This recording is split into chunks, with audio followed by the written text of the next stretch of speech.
Selamat pagi, selamat bertemu kembali di hari ini hari Rabu pada tanggal 20 Januari tahun 2021. Kita masuk di pembelajaran 3, mata pelajaran ilmu pengetahuan sosial atau IPS. Silahkan buka buku tema pada halaman 91.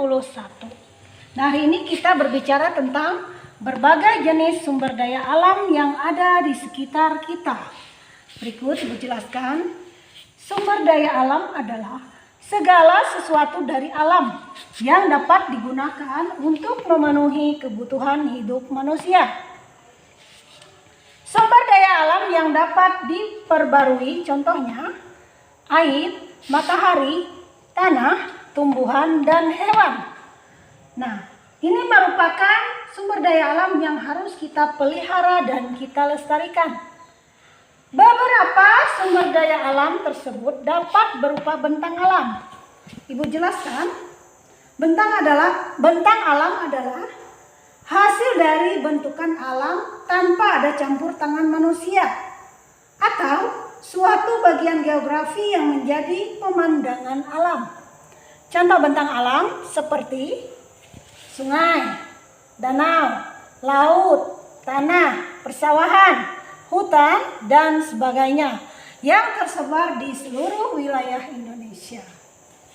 Nah, berikut sumber daya alam yang dapat diperbarui. Salah satunya adalah air. Nah, air ini terdapat di sungai dan salah satu manfaatnya untuk mengairi sawah. Masih banyak manfaat lain yang digunakan, yang kita butuhkan tentang air. Misalnya untuk makan, misalnya untuk minum, untuk kita mencuci dan lain-lain. Kemudian yang kedua, matahari. Matahari adalah sumber daya alam yang dapat diperbarui. Nah, ini terdapat di langit dan salah satu manfaatnya untuk menghasilkan energi listrik melewati alat yang bernama panel surya. Kemudian yang ketiga, tanah. Tanah merupakan sumber daya alam yang dapat diperbarui.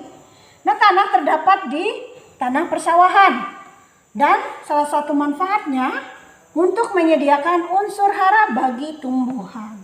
Yang keempat, tumbuhan dan hewan.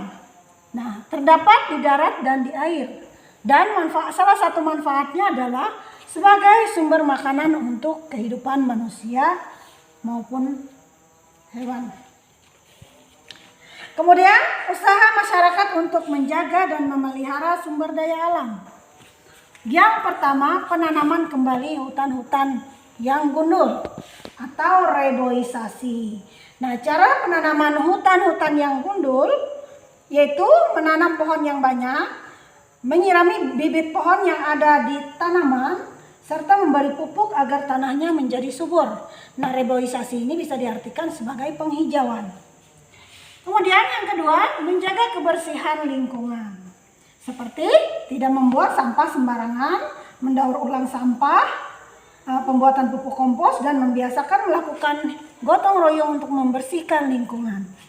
Kemudian usaha masyarakat untuk menjaga dan memelihara sumber daya alam yang terakhir adalah yang ketiga, membuat terasering pada pertanian di pegunungan.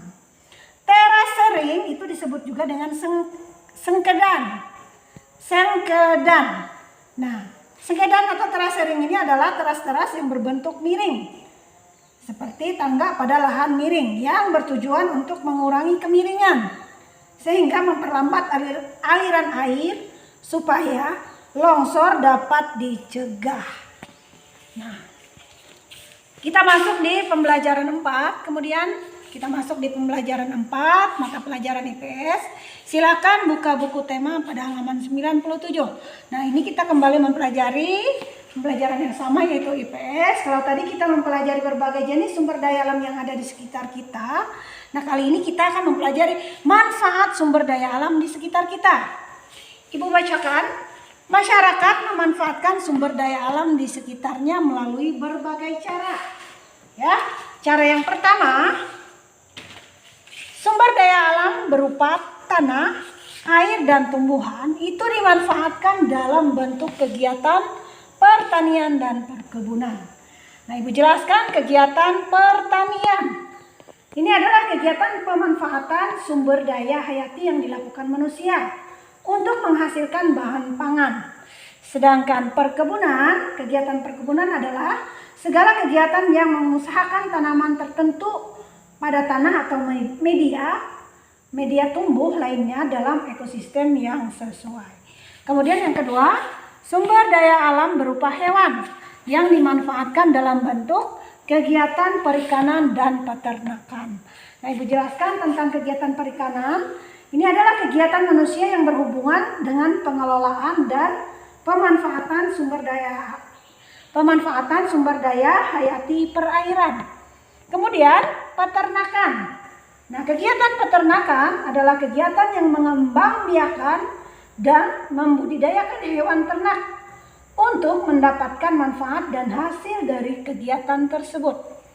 Nah, kemudian kita masuk di kegiatan pertanian dan perkebunan menghasilkan jenis sumber daya alam. Kegiatan yang pertama di bidang pertanian, yaitu menghasilkan berupa padi, singkong, gandum, jagung, dan kacang-kacangan.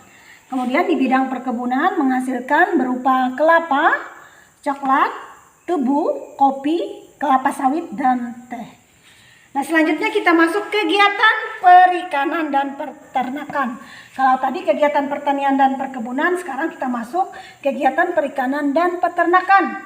Menghasilkan sumber daya alam berupa yang pertama bidang perikanan menghasilkan ikan tuna, ikan bandeng, ikan nila, dan ikan kakap.